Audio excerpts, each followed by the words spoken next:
ان لوگوں کے ماں باپ ناراض ہیں اور وہ جا کے پیر صاحب کی خدمت کرتے ہیں اور میاں ماں کے قدم چومو، باپ کی ٹانگیں دباؤ، ان کی خدمت کرو، تمہارے پہلے مرشد وہ ہیں، ان کو راضی کرو، پھر کسی شیخ کامل کی صحبت میں آنا، دیکھو کیسے دل کی بند کھڑکیاں کھلتی ہیں۔ ایک مرشد تو ناراض کر آئے اور دوسرے مرشد سے تمہیں کیا ملے گا؟ تو راستہ یہیں سے کھلے گا۔ والدین کو کبھی ناراض نہ کرو، والدین کو کبھی دکھ نہ دو، والدین کو کبھی تکلیف نہ پہنچاؤ، اور والدین کو بھی چاہیے کہ اپنی اولاد کو اپنا نافرمان نہ بنائے۔ ایک بزرگ فرماتے ہیں کہ مجھے برابر 30 سال ہو گئے ہیں کہ میں اپنی اولاد کو کوئی حکم ہی نہیں دیا، کوئی حکم نہیں دیا۔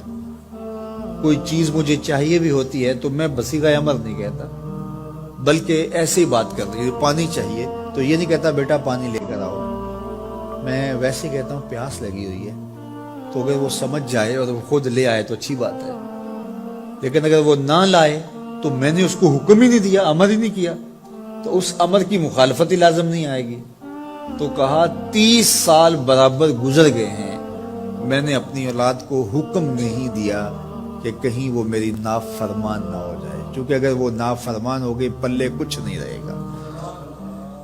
جو اولاد ماں باپ کی نافرمان ہوتی ہے وہ ہوا میں بھی اڑیں، وہ چرخ پہ بھی جھولیں، وہ زمین پہ گرنے والی ہوتی ہیں، کبھی کامیاب نہیں ہو سکتی وہ اولادیں جو ماں باپ کی گستاخ، بے ادب اور نافرمان ہوتی ہیں۔ وہی اولادیں سرخرو، کامیاب اور کامگار اور بامراد ہوتی ہیں جو ماں باپ کی خدمت کرتی ہیں، ماں باپ کی دعائیں لیتی ہیں۔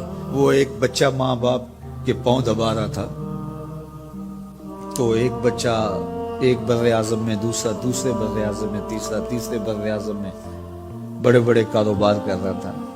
تو کوئی اس کا دوست ملنے آیا، اس نے کہا کہ اس نکمے کو بھی کہیں بھیج دو، فلاں جو ہے وہ یورپ میں ہے، فلاں امریکہ میں ہے، وہاں اتنی بڑی کمپنی اس نے کھولی ہوئی ہے، اس نکمے کو یہاں بٹھایا، اس کو بھیج دو، یہ تو نکمہ کسی کام کا نہیں۔ کہا یہ نکمہ ہی تو میرے کام آ رہا ہے کہ نکمہ۔ حضرت بایزید بستامی کہتے ہیں کہ میں نے اپنی ماں کے آگے ہاتھ جوڑے، میں نے کہا امی تجھے راضی کروں یا رب کو راضی کروں؟ تو اپنے حق مجھے معاف کر دے، اللہ کو میں راضی کر لیتا۔ ماں نے کہا جاؤ پتر میں اجازت دیتی ہوں۔ گئے جنگلوں میں، ذکر و فکر میں لگے رہے، تنہائی میں اس کو یاد کرتے رہے، دن رات ذکر کے چراغ روشن رکھے۔ 12 سال گزر گئے حق کی تلاش میں۔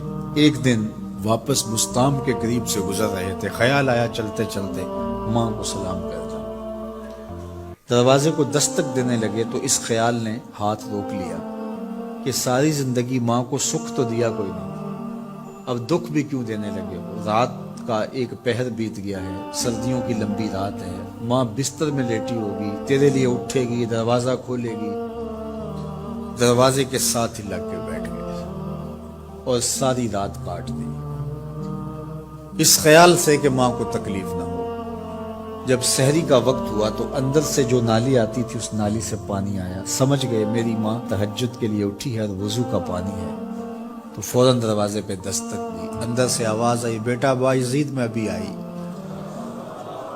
مائیں بیٹوں کے دستک کے انداز سے جان لیتی ہیں یہ کس بیٹے کے ہاتھوں کا لمس ہے۔ 12 سال کے بعد آئے، دستک دی، کہا بیٹا بایزید میں ابھی آئی۔ ماں کی تو نگاہیں ہی دروازے پہ رہتی ہیں۔ اللہ اکبر۔ کہتے ہیں کہ ماں نے دروازہ کھولا، 12 سال جنگلوں کی خاک چھانتے بیت گئی تھی، پراگندہ صورت، بکھرے ہوئے بال، پھٹے ہوئے کپڑے۔ میری ماں کی جب نگاہ میرے پہ پڑی تو اس کی چشمان سے موٹے موٹے آنسو ٹپکنے لگے، اور اس نے ایسے ہاتھ پھیلا کے کہا مالک میرا بیٹا بایزید تیری طلب میں نکلا تھا، تو نے ابھی تک اسے اپنا قرب نہیں دیا۔ حضرت بایزید بستامی کہتے ہیں 12 سال کی ریاستوں سے جو کچھ نہیں ملا تھا ماں کے اٹھے ہوئے ہاتھوں سے مل گیا۔ میں نے کہا مالک میں تجھے کہاں ڈھونڈ رہا ہوں، تو کہاں موجود ہے؟